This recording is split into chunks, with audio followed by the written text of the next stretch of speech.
YouTube. So today I have a very, very special video for you guys, one that I am really excited for. Bought a new vehicle, and it's a little bit different than what I'm used to, but let's see it. Alright guys, so here it is. This is my new 2015 Chevy Corvette Stingray with the Z51 performance package. This car produces 460 horsepower and I think 465 pound-feet of torque. So this car is pretty powerful, and it doesn't weigh a lot either. I think these weigh right around like 3,300 pounds. I want to tell you guys that this is the cheapest C7 in the entire country. Now, when I say that, I did have some criteria when I bought this. So it had to have the Z51 package, and it had to be at least a 15 and newer, because they did have 2014s, but those came with the 6-speed instead of the 8-speed auto. And I'll tell you why I bought an auto later, because I know everybody's going to jump on me about buying a manual, which manual absolutely would be more fun, but I'll tell you guys why I went with the automatic later. So anyways, this car here is a one-owner. I think I bought it with 77, a little over 77,000 miles. The paint is in fairly decent shape, and most of the car, I don't know if you can see that. I think they call this like the crystal red tint tri-coat, something along those lines. I did buy this car sight unseen. Now, it does come with a few modifications as well. So it has the Z06 style front grille, and I think that is probably what this car should have come with from the factory, because the factory grille, not very appealing, but the Z06 grille, very good looking. Now the other mod is in the interior here, and it is the competition steering wheel. So this is a like an Alcantara suede wheel. Now this one's pretty rough. It's kind of matted down. Need to clean that. But other than that, I think those are the only modifications for this vehicle. Now these C7s are absolutely the best bang for the buck bargain sports cars that you can buy. This one here, along with the performance package, it is a very, very fun ride, and it kind of suits everyone's needs really, because if you look at the back of the car, you lift up the hatch, you have all this space.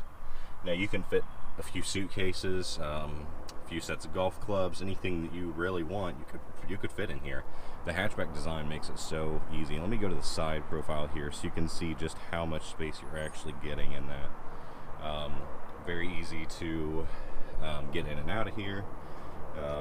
I know like some of the like the Z06 and stuff, they have the taller wing. It makes it a little bit harder to get in here. You had to get in really from the side, but this one, pretty easy.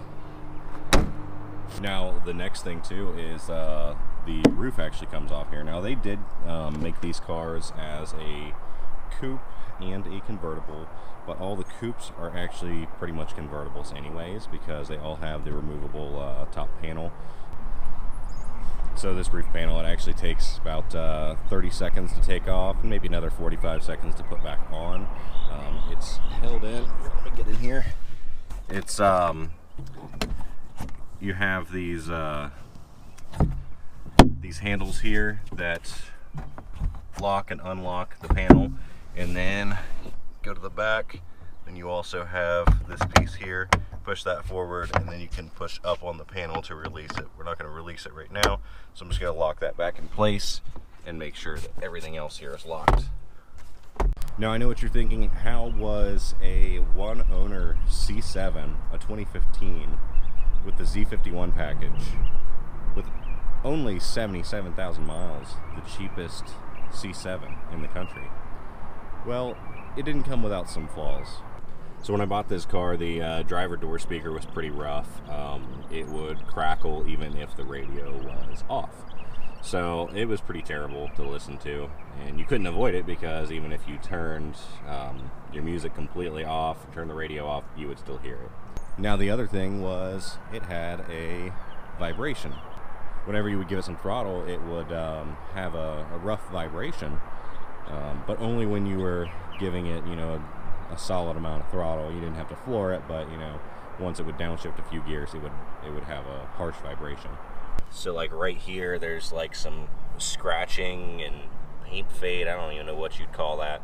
I mean, a good detail might be able to remove that. And then over here, when I open the door, and this is on both sides too, you can see where, right there, where the door's been hit a couple times up on something, and it's worn the paint off. Moving on to the back, got some spider cracks in the bumper. And then I move over here, got a chip there. This is cracked, this is scuffed. Another thing too is, according to Carfax, this vehicle has been in 3 minor front end accidents. So if I were to guess, it looks like maybe the front bumper cover has been replaced at some point, because there's very, very few rock chips in this bumper. And then it looks like they did a pretty decent job paint matching it. So maybe it hasn't, but it's definitely been repaired to some degree, and that might be why they went with the Z06 front grille, which, if you look at it, it's a little chipped up.